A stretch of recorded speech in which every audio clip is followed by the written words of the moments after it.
kandhane ngayal iki Gus ngawur sari-sari ayo sari ayo saking mangkele kaya meneng ora kowe oh bolok anto Werkudara to ngapunten dandan ngapunten kandhane ngayal iki Gus ngawur sari-sari ayo sari ayo saking mangkele kaya penyakit ora minggat kono ora dadi malan kowe ditantang kok ming meneng wae kaya cah jireh ora wis tekan kene kok ndal didunek-unekke kok kremah-kremih ndekno nang omah bojone dikeplaki nang musuh wong lanang wah pakake macan sisan kok ngancam kok pakake macan le golek macan endi ora ngene Baladewa lho ora basa karo aku lho ora basa ora apa-apa tuwa Bagong bangane sampean Gong sabar Gong sabar Gong kowe lah tak dupak cangkemmu lho kowe iki wis dadi kok dadak cerewet sabar dodo ayam goreng Gong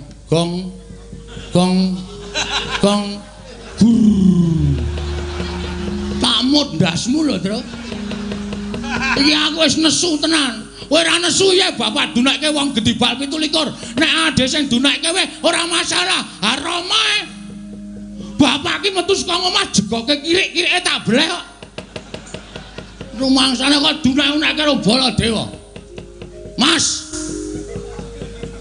aku ratu wis ngerti kowe dadi ratu ki mergo tak coblos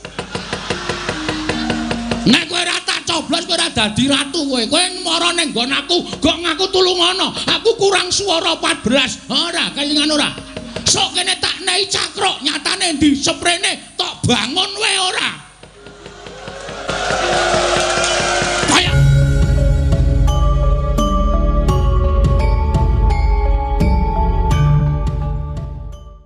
sok kene tak nehi cakruk nyatane ndi sprene tok bangun wae ora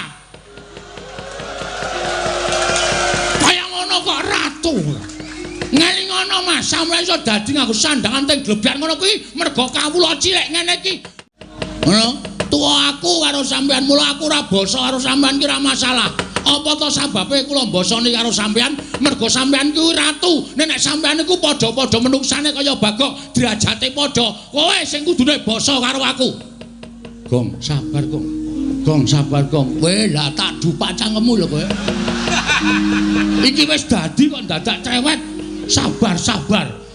sabar dodo ayam goreng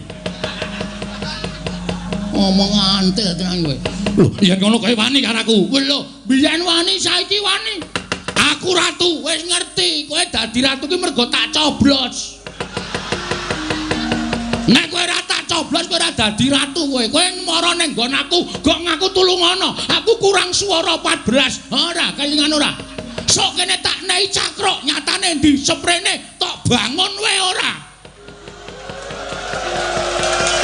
kaya ngono kok ratu ngelingono Mas sampeyan iso dadi nganggo sandangan teng glebyan ngono kuwi mergo kawula cilik ngene iki mula aja sok ngendhek karo kawula cilik aja sok kowe ngidak cengele kawula cilik kowe aja ngeceh karo kawula ngene iki kowe ngune-uneke kawula kon ngedhukke le dadi ratu apa piye aku nglumpukke wong ngedhukke kowe ora ana trung kedheping netra glindeng saka kursimu kowe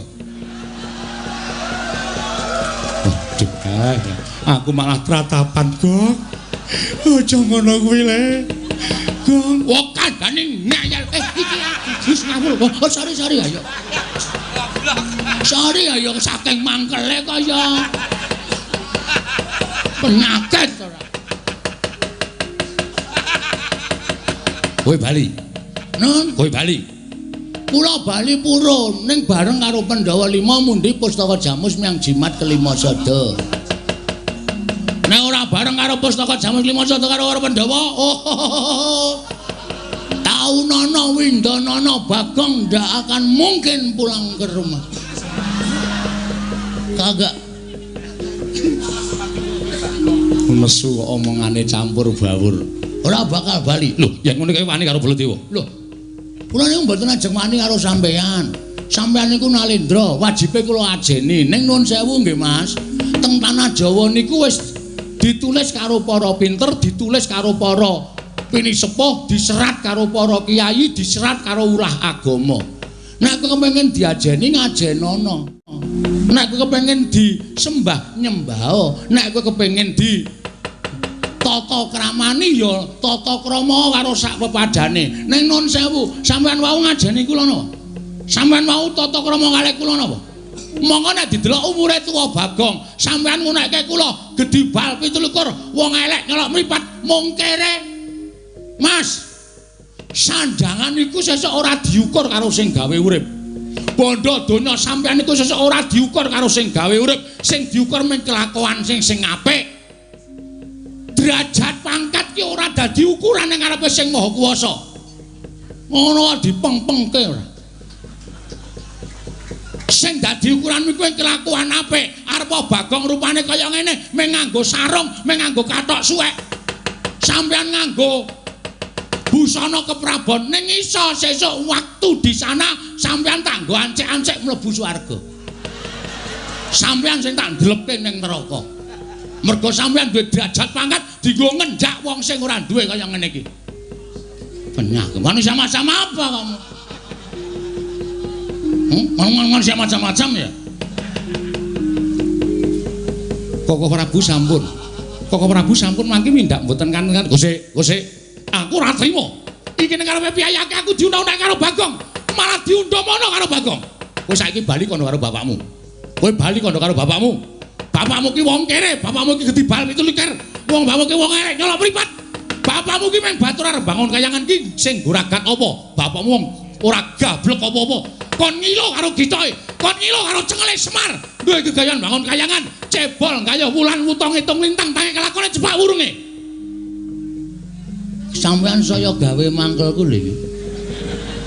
Ki nun sewu nek aku wis ngilangi tata krama. Gong.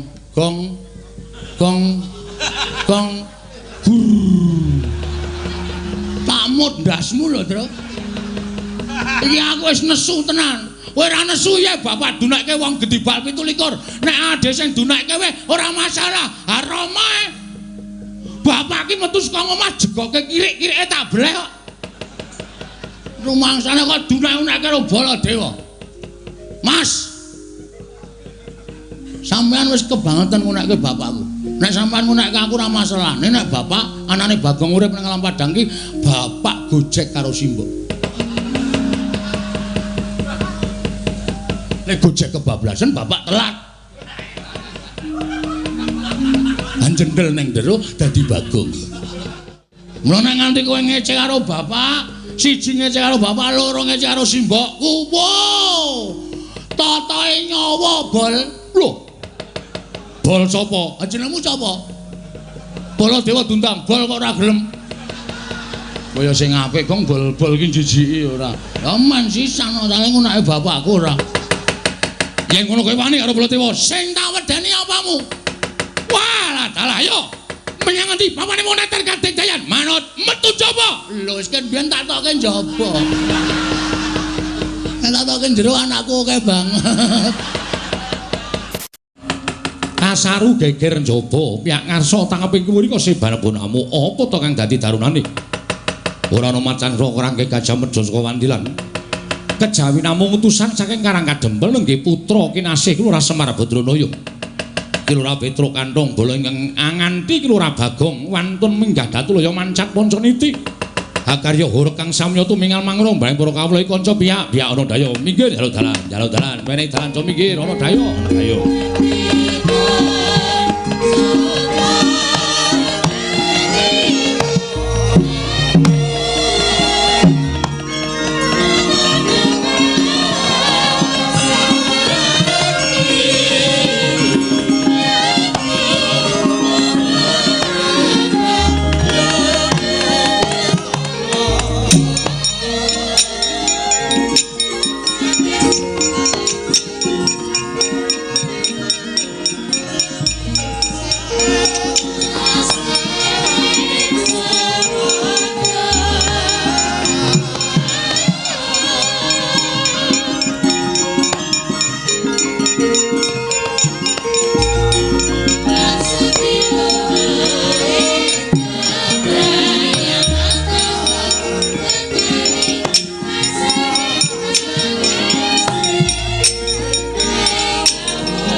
Mendralon tata trapsilanira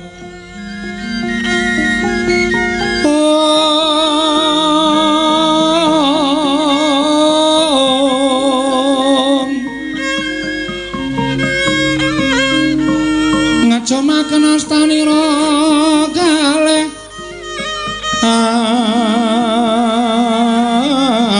astanira kalih pisan yen ngandika magawe obranta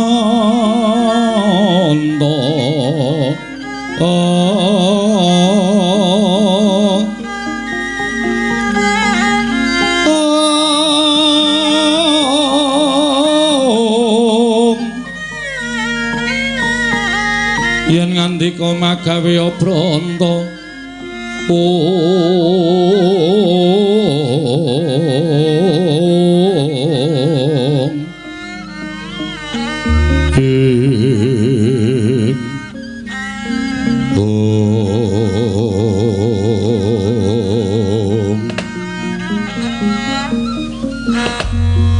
Koko Prabu ndadosaken kagyat raosing manah dereng ngantos purna anggen kula nampi sabda pangandika paduka menika kadidene sowanipun Panakawan Petruk kaliyan Panakawan Bagong Koko Prabu jagat waisan niku Bathara Wayapta jagat inggih Yai menika kadidene sowanipun Petruk kaliyan Bagong Koko Prabu Mandura nggih menika sowanipun Panakawan Petruk kaliyan Bagong pun Kakang Yai weruh Petruk sowan ngabiyantara ngersane Kyai Prabu Darmakusuma yen Petruk mono pancen wong sing genep unggah-ungguh tata krama laku dodok nyembah karo ratune kuwi tegese kawula sing ngabekti karo ratu saiki jajal gagasen Bagong iki derajate apa ing atase ratu kok dijak salaman anggepe karo kancane iki lho kaya ora ngerti tata krama kaya ora ngerti unggah-ungguh Gong aku ora iso omong karo kowe to melu kena ning nganggo tata krama nganggo unggah-ungguh. Lah kok ora tata krama nggo endi aku tak takon. Ratu kok tok jak salaman. Terus Prabu Puntadewa iki kondang ratu sing merakyat. Heeh.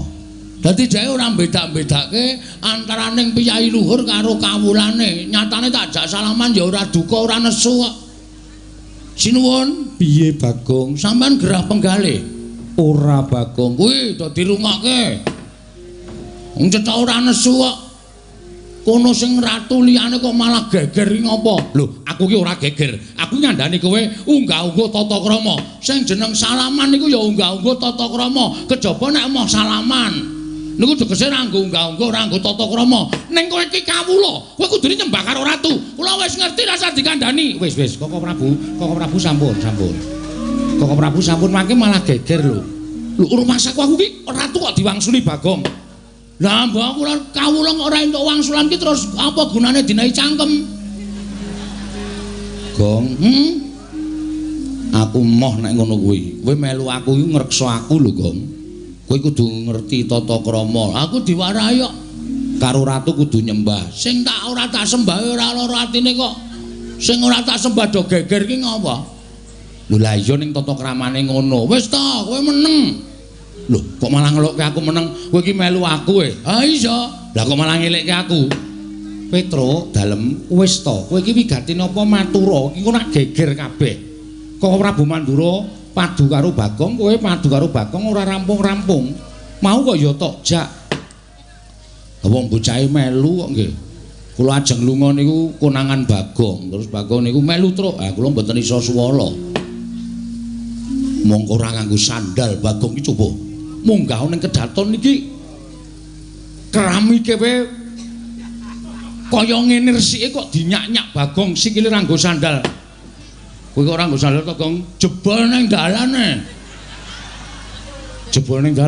pedhot semok terpaksa cekeran aku besok meneh iki omong karo aku matur tak tukokke ora Petruk dalem sinuwun padha kanthi harja sapraptem nira Petruk tansah pinanganing kawidadan niring sambikala bekti kula kunjuk sinuwun ya Petruk ndak tampa pangestuku tampanana nggih sangat anggen kawin dadosaken jimat paripe Panakawan Bagong padha harja sapraptamu Pangestunipun sinuwun Prabu Puntadewa wilujeng dereng sambikala sinuwun bekti kula kunjuk nggih pun. Iya Bagong tak tampa pangestuku tampanana. Nun inggih sangat anggen kawula dadosaken jimat paripe. Ponokan Petruk padha raja sapraptamu. Pangestunipun Sinuwun Prabu Ndarawati wilujeng den bekti kula kunjuk. Iya Petruk tak tampa pangestuku tampanana. Nun inggih sangat anggen kawula dadosaken jimat. Ponokan Bagong padha raja sapraptamu. Pangestunipun Sinuwun Ndarawati wilujeng dereng sambikala bekti kula kunjuk nggih sinuwun. Iya Bagong tak tampa pangestuku tampanana. Nun inggih sangat anggen kawula midadosaken jimat paripe. Petruk Kanthong Bolong padha raja sapraptamu. Pangestunipun Ndara Baladewa wilujeng bekti kula kunjuk nggih Den. Ya Petruk tak tampa pangestuku tampanana. Nun inggih sangat anggen kawula midadosaken jimat paripe. Wong edan Bagong padha raja sapraptamu. Wong edan Bagong padha raja sapraptamu. Kuwi apa ora edan kuwi? Aku kuwi Nalendra nimbali Bagong ora tanpa diwangsuli karepe piye? Gong, mbaya wangsulan to. Kowe wis tau weruh aku mlebu rumah sakit jiwa apa? Lah ya urung. Lah ya mbok ora dundang wong edan. Aku kuwi nang omah disembah anak bojoe, Truk.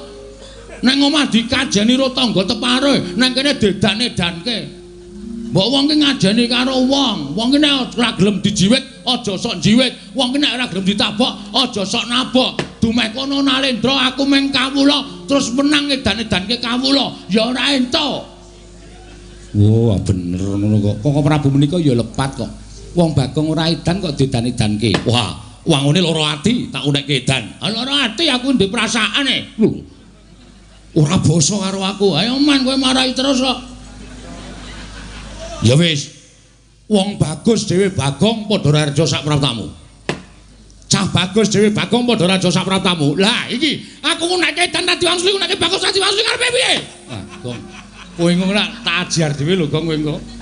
Iki marahi geger tenan. Truk. Aku ki ngilo wis sok semaput lho.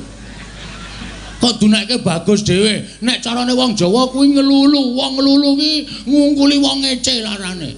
Mbok wis biasa wae wong aku ki ya ora rumangsa bagus kok. Kok Prabu sampun. Bagong ngaten ki mawon. Bagong padha raja sapraptamu. Slamet. Lho. Aku ki ratu. Iya ndeng lali aku nggih. Pengaturipun Ndara Baladewa wilujeng nering sambikala. Yo. Bekti kula kunjuk. Yo. Pangestuku tampanana. Nun nggih, mangkeke riku kapan-kapan tak jepuke. Lho, pangestuku kapan-kapan dijepuke piye? Alah, pangestu ora basane ngene gawe masalah. Bagong iki bribek-bribek terus. Ah iya. Petruk padha raja. Wilujeng Ndara Werkudara bekti kula nggih Den. Yo, Bagong. Nun. Aja gawe geger. Padha raja sapraptamu. Pengetunipun Ndara Werkudara wilujeng. Bagong padha raja Petruk. Nun inggih Ndara Janaka wilujeng bekti kula nggih Den. Iya. Bekti kula nggih Ndara Janaka. Iya Bagong. Nun inggih kok dangu mboten rawuh teng Karang Kadempel. Marahi cicilan kula do telat. Iya sesuk aku tak merono Bagong ya wis ora ana kewajiban. Lah rak ngaten ampun dilalekke Panakawan, Den. Iya Bagong. Petruk Bagong padha raja, Petruk Bagong padha raja. Ndara kembar wilujeng bekti kula kunjuk. Iya. Ndara kembar wilujeng bekti kula kunjuk, Ndara. Iya ya Bagong tak tampa. Iya ya Bagong tak tampa. Petruk Kanthong Bolong wonten dawuh sinuwun. Ana wigati apa sowan tanpa tinimbalan apa saka karepmu dhewe? Apa diutus dening bapakmu Semar? Nun inggih. Sewu-sewu kalepatanipun ing ngabdipun Petruk Diagung Pangaksami kepareng kula ngaturaken tebah Siti Sekul bilung teling ron kelapa. Apurenta mbok bilih wonten lepat kula nggih kula munjuk atur nesa paduka Sang Nata. Iya ya Petruk ora dadi ngopo matur sembah nuwun. Estunipun ngaten sinuwun. Sowan kula menika mboten saking pikajengan kula piyambak, mboten saking niatipun Petruk dhewe piyambak menika mboten. Ning kula menika namung dapur dipun utus dening Bapak Semar. Bapakmu Semar utusan kowe, nggih. Bapakmu Semar kena ngopo teka utusan sira sowan ning Praja Ngamarta. Nuwun sewu kula tak sawetawis crita. Pun wonten sesasi niki Bapak Semar niku kaya wong lara ning ora lara, kaya wong masuk angin ning jane waras. Ning saben dina ming megogok enten ngarep pendopo pedukuhan. Penawange niku kosong, mripate niku kaya ora nyawang apa-apa, pendak dina mbrebes luwe metu mawon. Kula kinten nek bapak niku nangis. Mongko saben dicaosi dahar kali simbok ora didahar, caosi unjukan kali ibu ora diunjuk. Kuwatir ati kula tumuli kula sowan wong telu, Gareng, kula kali Bagong. Kula matur karo bapak, "Pak eneng apa? Nek bapak ki menggalih anak-anak, bapak ki menggalih apa? Nek bapak ki menggalih kulawarga sing kepiye anak-anakmu wis mentas kabeh. Tur bapak ki wis tuwa. Sing jeneng wong urip ing alam padang kuwi cakra manggilingan. Nalika aku isih cilik, aku isih bayi mbiyen, mbok dulang, mbok tetah supaya iso mlaku, supaya iso omong lan sak piturute digula wentah diparingi ilmu. Ning nek anak-anak wis tuwa kuwi duwe kewajiban gula wentah karo wong tuwa. Mula nek sampeyan duwe pepinginan ki ngendika karo anak-anak, kepinginane bapak apa mengko anak-anak sing bakal nuruti." Ngoten niku. Terus Bapak Semar niku krekel-krekel sikile medun saking kursi terus nyumet rokok. Terus ngendika ngenten iki, blegegek ugeg sak nun sewu kula tak nirokke suarane Bapak ni Semar nggih sinuwun. Ya Petruk ora apa-apa. Mengko mundhak enten tetembungan undhak ing pawarta sudaning titipan. Nek kula ora nirokke suarane Bapak. Apa tegese undhak ing pawarta sudaning titipan? Undhak ing pawarta jaman sak mangke sampun lembrah. Tegesipun sak mangke bahasanipun modern nika hoak. Iya. Umpamanipun ler dusun menika wonten ula gedene sak jempol, mengke kabar tekan kidul dusun wis ana ula gedene sak kempol, tekan kidul melih pun wonten kabar ana ula gedene sak glugu. Kabar kali kasunyatan menika mboten sami menika sampun merembah wonten pundi-pundi papan. Undhak ing pawarta menika sudaning titipan menika malah sak mangke sampun dados adat budaya saka dhuwur grojok-grojok tekan ngisor ming tetes. Niku wis biasa. Iya. Pun pundi mawon pun wonten riku niku. Iya Petruk nggih. Iya, sak banjure piye? Lah, Bapak ngendika ngenten iki. Truk, aku jane gagas karo kahananku. Aku ki wis tuwa, Truk. Ning isih dipercaya dening para kawula sak Karang Kadempel supaya nyekel marang kendho kencenging Karang Kadempel. Tegese aku dadi pengareping Karang Kadempel. Mongko Karang Kadempel saiki kanane beda karo mbiyen. Ora mung Karang Kadempel, tak wawas negara Ngamarta kuwi kanane beda kalawan biyen. Ngamarta sing biyen dadi negara ingkang adil, makmur, warata, tias bagya mulya. Ngamarta sing biyen uripe kawula tentrem, sayuk, rukun, matsinamadan, daya dinayan, tunggal cipta rasa karsa lan karyane saiki wis beda. Kawula saiki wis padha koncatan rasa kamanungsan, koncatan moral, tegese krisis moral. Buktine neng kono-kono akeh regejegan, neng kene-kene akeh padha bentak sirah, neng kono tukar padu merga perkara sing sepele, wekasan mentala karo sedulure, mentala karo tangga teparone, mentara karo sanak kadange. Lah Ngamarta sing kaya ngene iki nek dinengke wae, negara Ngamarta ora bakal kuncara, ning bakal remuk bubuk dadi rempon. Mula aku sing dadi kewajiban momong negara Ngamarta duwe kewajiban benerke negara Ngamarta. Mula aku niat bakal mbangun kayangan. Aku lho kaget. Gareng ya kaget, Bagong ya kaget. Kowe kaget ora, Gong? Ora. Mbok kaget to, Gong? Kaget aku. Ngono. Ngoten. Kula kaget. Bapak ajeng bangun kayangan niku bapak niku duwe napa? Wong bapak niku wong sekeng, wong kere, wong ora duwe kawula cilik kok arep bangun kayangan.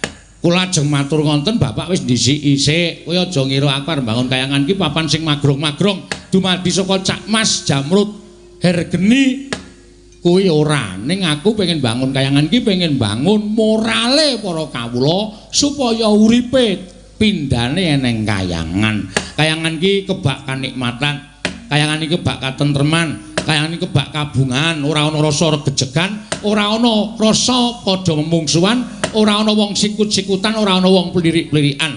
Ning kono ayem-ayom tentrem. Mula aku pengen uripe kawula sak negara Ngamarta kuwi mbane urip eneng kayangan. Ngoten. Lah terus pripun, Pak? Kula matur ngoten. Ning syarate ngene, Tru. Kowe tak kongkon sowana pepunden Pandhawa aturana rawuh ning Karang Kadempel. Pandhawa 5 cacahe jangkep aturana rawuh ning Karang Kadempel. Sinambi mundi pustaka jamus miyang jimat kelima sada. Lah sebabe napa kok para Pandhawa dadak rawuh teng Karang Kadempel? Truk. Kawula ora butuh diwenehi dhuwit.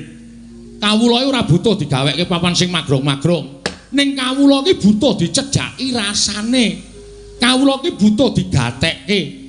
Kawula ki nek dicaketi karo pengarepe, wah kuwi dadi cambuk, dadi pamecut nggone bakal mbangun negara, nggone bakal gumregah rasane, rumangsa handarbeni negarane, wekasan tresna karo negarane, tumuli mbangun negarane.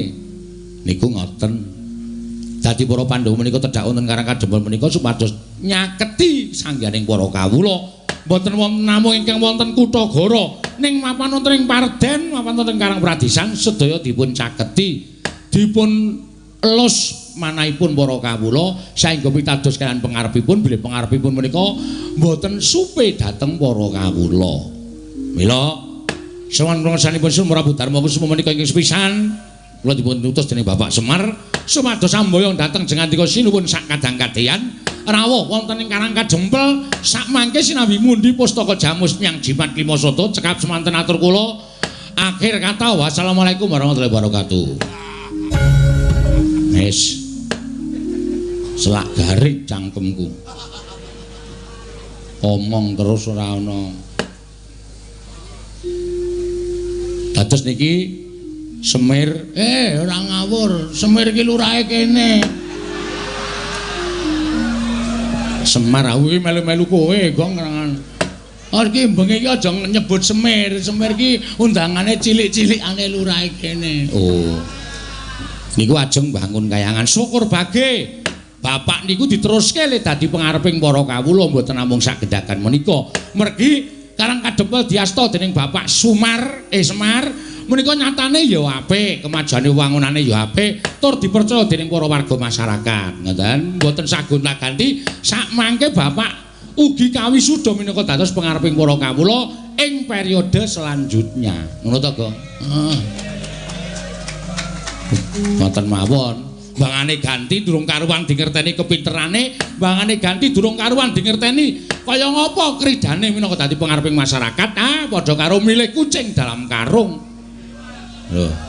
Pun iki mawon sak teruse diparingi wekdal, dicaosi wekdal Bapak supaya luwih ngrembakake Karang Kadempel, supaya luwih bisa memajukan pembangunan lahir batin Karang Kadempel. Wonten niku cekap semanten atur kula menawi wonten lepat diagung pangaksama Petro nun Pandhawa ki ora mingaku. Oh nggih. Lah terus nanging Werkudara Janaka kembar ya Pandhawa aku tak taren karo kadang-kadangku dhisik Petro. Oh menika langkung prayogi malah sae menika. Werkudara nggih. Wis midanget ature Petro munggo penemuning Siadi. Ayo mangkat. Petro. Nun. Yen bapakmu butuh probaya, aja metu saka bapakmu. Ning jupuka saka Jodipati. Dinggo srana wewangunan bangun kayangan bapakmu. Wragate saka Jodipati dientekke ora apa-apa. Alhamdulillah. Gong proposal 1 masuk. Poin, Gong. Wah, lumayan iki. Petro aja ming Jodipati, Maduka ora ditawu bandane ora apa-apa. Waton bapakmu kasembatan bangun kayangan. Petro, yen perlu kasatriyanku digadhekke sik ora apa-apa. Waton bapakmu kelakon bangun kayangan. Tru? Omongane bapak aku bendahara ya. Oh. Bareng danane masuk kok njur ndapuk bendahara ora. Weh, aku ki wong arep elek dhewe kok ana omongane sapenake dhewe aku ki wong jujur. Oh beda karo gareng kan atau dapuk bendahara jelas entek ditik. Ajake iki didapuk bendahara RT ditilepke kok. Gareng kae ya. Nek ora aku wis ora ana sing iso nampa dhuwit-dhuwit saka Ndara Werkudara, Ndara Janaka kuwi. Iya Petro yen to pancen mengkono. Aku bakal budal marang Karang Kadempel Petro. Yayi, kula nuwun sewu. Lah kok aneh sareng wonten sawanipun Petro, aturipun karo Kang Ndrawati dipun kiwakaken. Mongko sawanipun langkung rumiyin kula tinimbang Petro.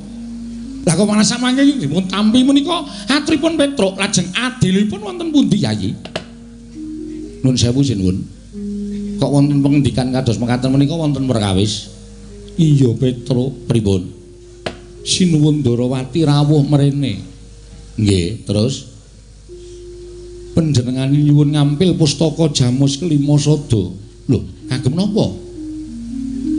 Negara Ndarawati ketaman pegebluk bisane waluya nirmala temah jati yen to ditumbali pustaka Jamus Kelima Sada. Mula aku bingung Petruk, ngendi ingkang kudu dak dhisikake? Ndarawati apa Karang Kadempel? Oh. Ngoten to. Iya Petruk. Gong. Proposal ra sida masuk, Gong. Ha piye? Sinuwun Ndarawati rawuh. Heeh. Karepe sediane Sinuwun Ndarawati iki negarane ketaman pegebluk. Terus isane waluya nek ditumbali pustaka Jamus Myang Jimat Lima Sada, mongko awak dhewe sowane kalah dhisik karo Sinuwun Ndarawati. Terus Sinuwun Puntadewa piye kuwi? Bingung penggalihe. Nek aku tak matur ya, Truk, ning nganggo tata krama lho. Siap. Nganggo unggah-ungguh. Heeh, ora waton ngomong, iki ngomong ning ngarepe Nalindra. Heeh. Nuwun sewu Sinuwun. Sinuwun. Lagi pisane wis kleru iki ora. Nuwun sewu Sinuwun. Iya Bagong piye? Mboten ateges kula arep bar-bar pisang abubut-bubut jengkol. Nanging sedaya menika namung dapur badhe kepengin nglairaken pangunek-unek ing atos kula. Apa? Atos. Atos ya ati, ora usah dibasake. Ati kula Sinuwun. Iya piye Bagong kepiye munggo penemu ngeten. Saniki cara agal-agalan mawon carane mikir nggih nuwun sewu. Nuwun sewu lho. Iya Bagong, saniki ngeten. Sampeyan nuwun sewu, kula badhe nyuwun prisa kalih Sinuwun Prabu Puntadewa. Panjenengan ya percaya nek Ndarawati ketaman pegebluk. Ya mesine percaya iki dawuhing Kaka Prabu Ndarawati. Oke, ndak apa-apa. Lho. Basa Indonesia barang iki men-men kaya nggon TV lho, Truk.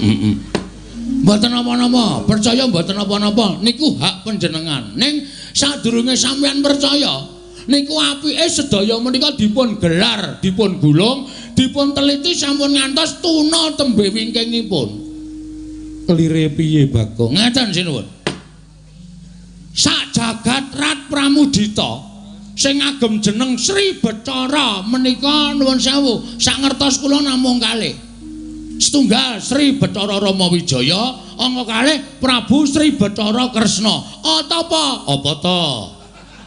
Apa ta sebabe kok nganggo jeneng Sri Bathara? Amarga menika titising Sang Hyang Bathara Wisnu. Sapa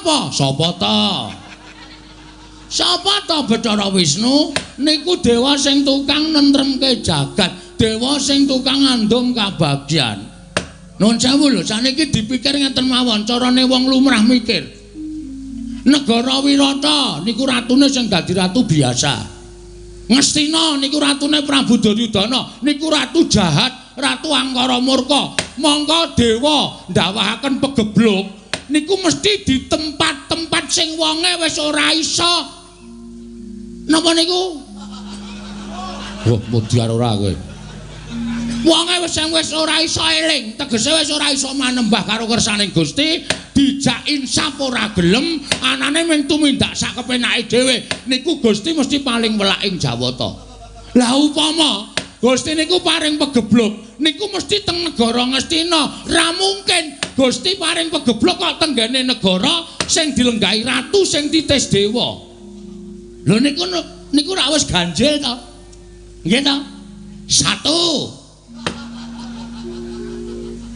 Terus, sing nomor loro, nuwun sewu Sinuwun. Sing nami Pustaka Jamus Lima Sada ajeng dinggih tumbal, niku api-apike ming dipendhem. Monggo Pustaka Jamus Lima Sada menika panggesanganipun para Pandhawa kacariyos menika panggesanganipun kawula sak negari Ngamarta. Nek Pandhawa koncatan Pustaka Jamus Lima Sada niku badhe apes jurite, apes jayane. Wong sing ora seneng karo para Pandhawa ajeng gawe cintrakaning para Pandhawa niku angel mijet wae ngranti suwe banyu sinaring. Monggo nek digawa teng Ndarawati menggo tumbal tegese Pandhawa kelangan kekuatan. Nek Pandhawa kelangan kekuatan, nek Pandhawa ana apa-apa, sapa sing kapitunan? Niku angka 2. Ana neh Ragong. Ana iki pokoke tak kupas tuntas. Iya iya. Ning nek ana masalah kowe lho, Tru. Lho. Kok nek ana masalah aku piye? Pokoke aku mung ngomong nek ana masalah rampung ngono. Ya wis. Angka 3. Angka 3. Jaman saniki niku akeh wong sulapan. Anjan. Jaman saniki niku akeh wong sulapan. Ula dadi dhuwit. Dhuwit dadi meja. Aku biasa nek dhuwit dadi meja kuwi. Heeh. Terus BPKB dadi dhuwit niku wong sulapan. Ngoten. Terus wong nyewake sandangan. Nuwun sewu lho, mboten kula menika curiga. Oh. Cubriya. Lan Sinuwundarawati babar pisan mboten. Ya nek niki Sinuwundarawati tenan. Lho nek palsu. Nek panjalmaning mungsuh, monggo pusaka wis baca diparingke Prabu Kresna. Monggo sejatine niki mungsuh. Apa Pandhawa ora kelangan? Napa Pandhawa meneng mawon, Pandhawa mboten lantip panggraitane maringke pusaka wonten panjalmaning mengsah. Niki mengke kriwikan dadi grojogan, geguyon dadi tangisan. Mula sakmenika Ratu Lenggasiniwaka niku ampun ngantos nganggo netra lair tok, ning nganggo netra batin. Inggih menika permana sejati, aja nganti ketlusuban. Wapok mulawan. Aja nganti ketrusupan telih Mangendra Jala ingkang marajal saka sela-selane Garu. Oh, apik ta, Tru. Mulane aja sok ngecese aku ya ndek sastra. Ya ndek sastra, aku sastra patri. Sastra patri dengkulmu kowe ora. Padha ngoten, patri menggalih. Ya nek Kresna tenan, nek udu, wah wis kebacut meneke Pustaka Jamus Klimasada jebul diwenehke Kresna palsu. Wah, Pandhawa kapitunan sinuwun.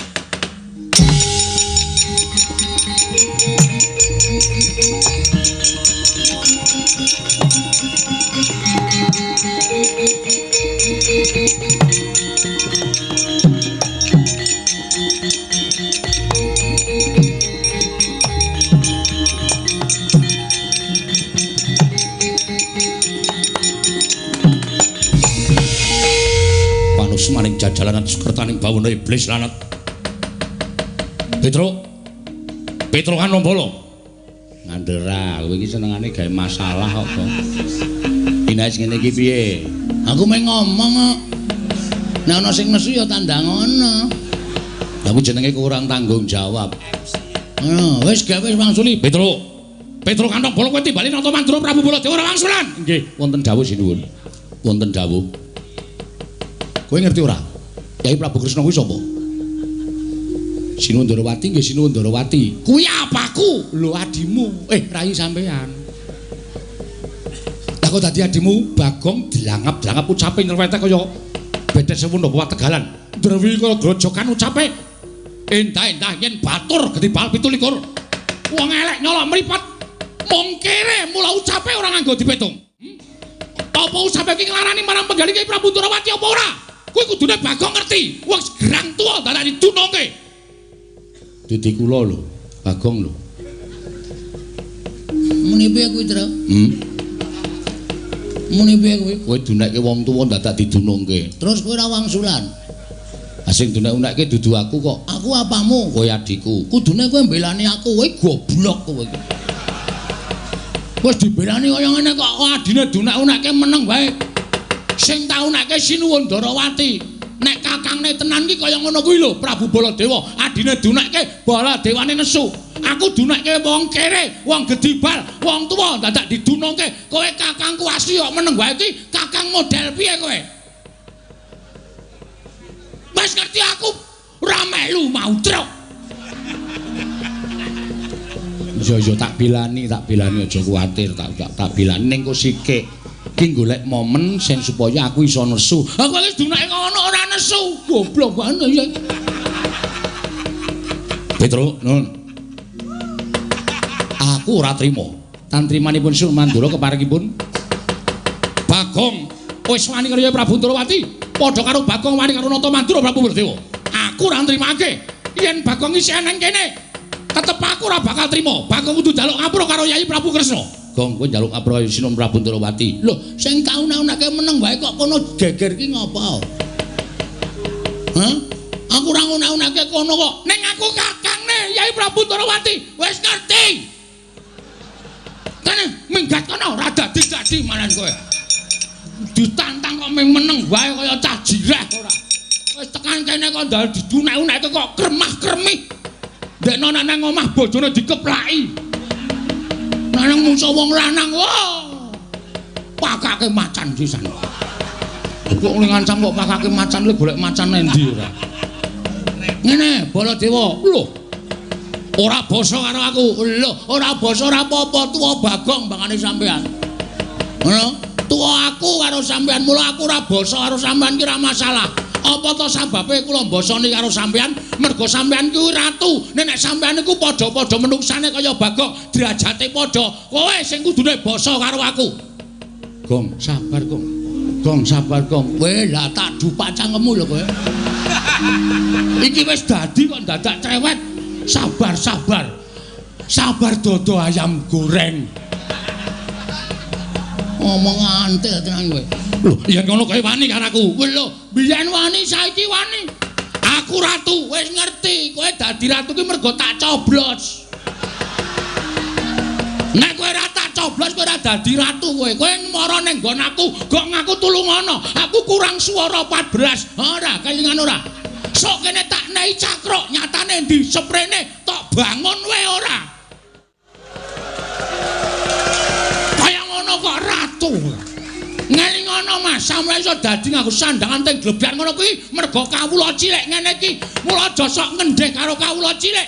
Aja sok kowe ngidak cengele kawula cilik. Kowe aja ngeceh karo kawula ngene iki. Kowe nguna-unake kawula kon ngedhukke le dadi ratu apa piye? Aku nglumpukke wong ngedhukke kowe ora ana trung kedhepeng netra glindeng saka kursimu kowe. Aku malah tratapan, Gong. Aja ngono kuwi le. Gong, wong kandhane ngayal. Iki wis ngawur. Oh, sorry ayo. Sorry ayo saking mangkele kaya penyakit ora. Kowe bali. Nun, kowe bali.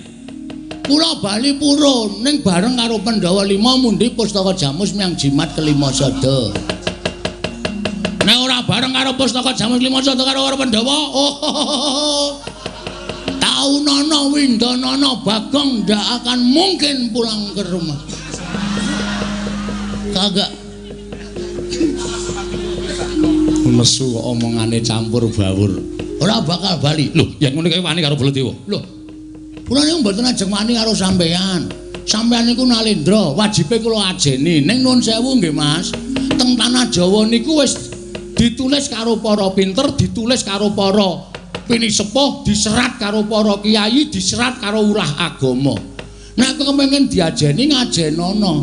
Nek kowe kepengin disembah nyembah. Nek kowe kepengin di tata kramani ya tata krama karo sak pepadane. Ning nuwun sewu, sampean wau ngajeni kula napa? Sampean wau tata krama kalih kula napa? Monggo nek didelok umure tuwa Bagong, sampean ngunekke kula gedhi bal 17 wong elek nyelok mripat mung kere. Mas, sandangan iku sesuk ora diukur karo sing gawe urip. Bondo donya sampean iku sesuk ora diukur karo sing gawe urip, sing diukur mung kelakuan sing apik. Derajat pangkat ki ora dadi ukuran ning ngarepe sing Maha Kuwasa. Ngono dipengpengke ora. Sing dadi ukuran kuwi kelakuan apik. Arep Bagong rupane kaya ngene, mung nganggo sarung, mung nganggo kathok suwek. Sampeyan nganggo busana keprabon ning iso sesuk waktu di sana sampeyan tak nggo ancek-ancek mlebu swarga. Sampeyan sing tak ndelepke ning neraka. Mergo sampeyan duwe derajat pangkat dienggo ngendak wong sing ora duwe kaya ngene iki. Penyakit. Manusia macam apa kamu? Manusia macam-macam ya? Koko Prabu sampun. Koko Prabu sampun mangke mindak mboten kanten. Gusik. Aku ora trima. Iki nek karepe piyayake aku diundang-undang karo Bagong, malah diundhomono karo Bagong. Kowe saiki bali kono karo bapakmu. Bapakmu ki wong kere, bapakmu ki gedhi bal 17. Wong bapakmu ki wong erek nyolok mripat. Bapakmu ki meng batur arep bangun kayangan ki sing goragat apa? Bapakmu wong ora gablek apa-apa. Kon ngilo karo gitoe, kon ngilo karo cengele Semar. Duwe gegayan bangun kayangan, cebol kaya wulan wuta ngitung lintang tangi kelakone cepak wurunge. Sampeyan saya gawe mangkelku lho iki. Ki nun sewu nek aku wis ngilangi tata krama. Gong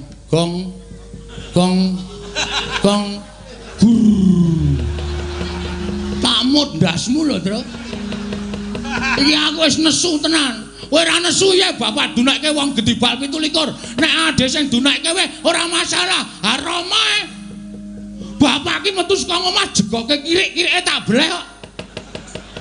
Rumangsane kok dunek-unek karo Baladewa. Mas. Sampeyan wis kebangetan ngunekke bapakku. Nek sampeyan ngunekke aku ora masalah. Nek bapak anane Bagong urip nang Alam Padang ki bapak gojek karo Simbok. Nek gojek kebablasan bapak telat. Anjendel ning jero dadi Bagong. Mula nek nganti kowe ngece karo bapak, siji ngece karo bapak, loro ngece karo Simbok, kuwo. Tatae nyawa bol. Lho. Bol sapa? Jenengmu sapa? Baladewa Dundang, bol kok ora gelem. Kaya sing apik kong bol-bol ki jijiki ora. Ya men sisan saling ngunake bapakku ora. Yen ngono kowe wani karo Baladewa, sing tak wedeni apamu? Walah dalah yo. Menyang endi bapane moneter Kadek Dayan? Manut metu jaba. Lho wis kan biyen tak tokke jaba. Nek tak tokke jero anakku akeh banget. Bagong edian ora. Caedan ora. Kaya ngono kok do ngomongke. Ngendi pamane neter Kadejan? Wah, ora minggat ketiban Kyai Nenggala jeblok wetengmu. Gong, kowe meneng bae Gong, lak taleh kalih kula ora karo Bagong, padha gedene sinun. Ayo, metu coba Petro.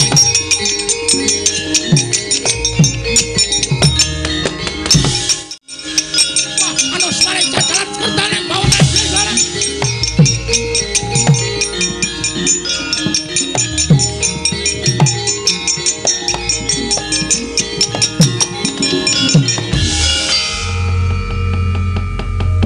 Sing tantang-tantangan Bagong kok sing gelut Petruk. Nek pancen wis diset lho. Pun disetel. Kula teng dalan wau pun kangselan kalih si Petruk. Terus engko nek nang kono gawe dadi geger mergo iki sediane bapak yo ora baen-baen. Terus kula mandheg kalih Petruk kalih ngombe wedang teng angkringan. Ngene wae Truk, gandeng nek nesu ki wangun aku mbangane kowe. Nek gegeran sing nesu aku ning nek gelut kowe lho, Truk. Oh ya, siap. Ngoten niku mula niki wau janjane pun disutradarai. Oh. Karo sapa? Nggih kalih kula kalih Petruk. Iya, Bagong. Nggih. Lah terus kowe arep ngopo? Ha niki ngaten mawon, prasaja blak kotang terus terang gandul. Gandeng Petruk wis entuk mungsuh. Iya. Baladewa niku kakangane Kresna, Petruk kakangane Bagong. Pripun nek sakniki digawe kakang mungsuh kakang, adi mungsuh adi.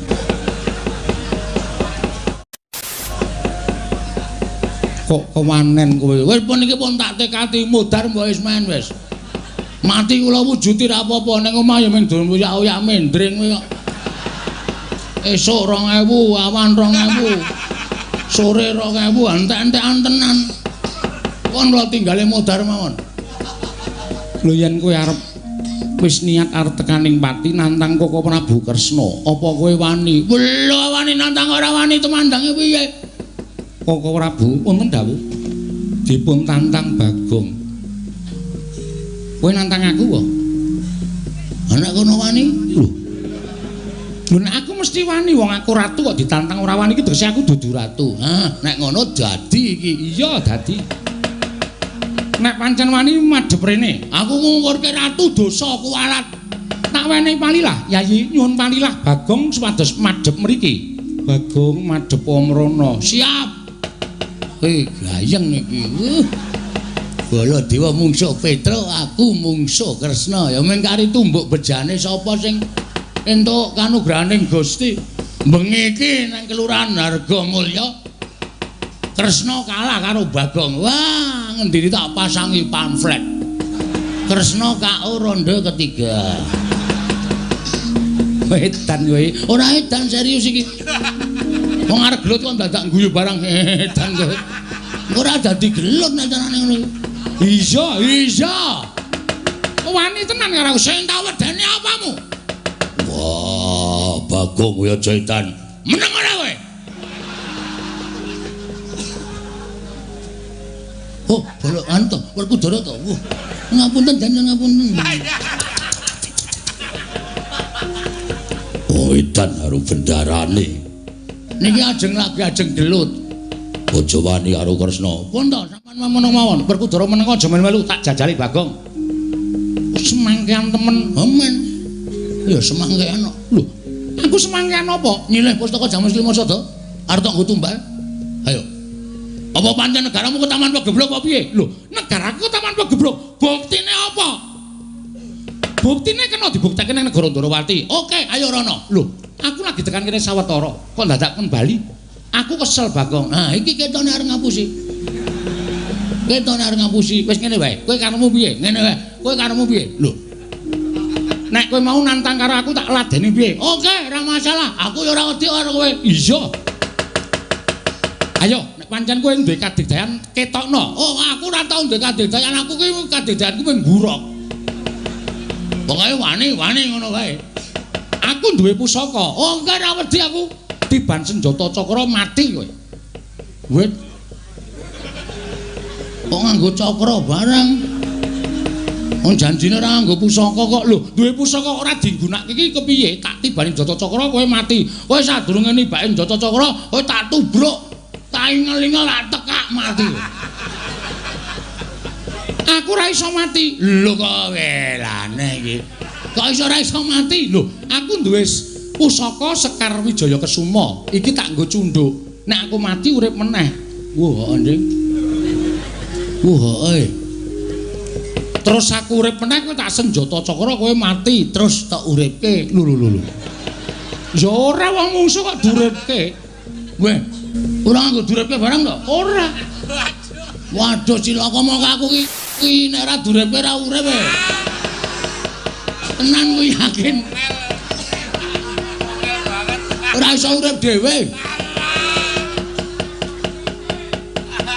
Kowe iki wong edan, dadi kula ora duripke. Ora, ya wis rasa perang. Lah, wong kaya ngene iku aku wis apal karo kowe iki senengane gojek karo sapa-sapa tok jagojek. Karo sapa-sapa tok jagojek. Werkudara bareng tok jagojek. Lah edan. Seprene urung dibalekke. Apa to? Rek. Lah. Satriya kok sing mikir rek.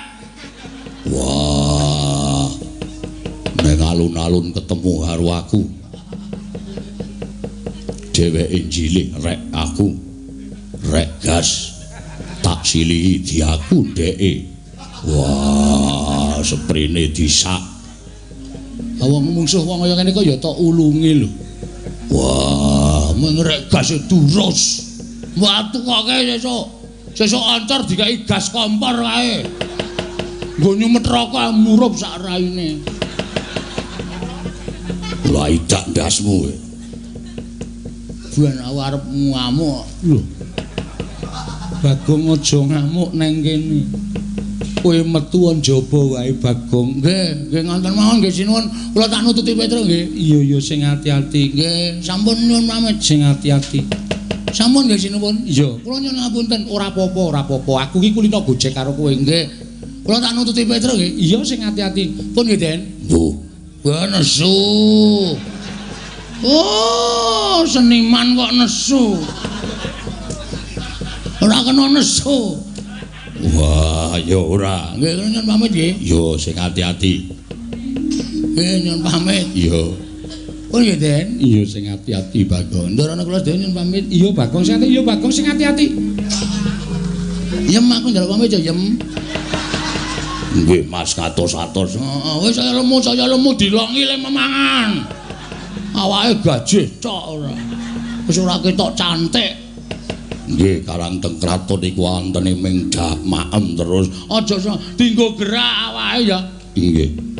Ngejak aku nek gerak. Nggih. Wis ya iki sapa iki? Mbak Yu kula. Jenenge naminipun menika anu sinten sapa Yu? Aku Jainal. Wedok kok jenenge lanang iki.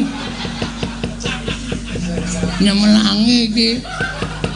Sampun nggih sinuwun. Iya ya Bagong, sing ati-ati aja kaya bocah iki. Nune nggih nyuwun pamit. Iya.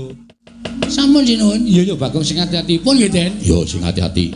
Ndorku ndara nyuwun pamit. Iya sing ati-ati. Ndara kula Dewa. Iya Bagong sing ati-ati. Pun kula tak metu lho apa? Nek ora tak kandhani Petra iki jan tobat tenane.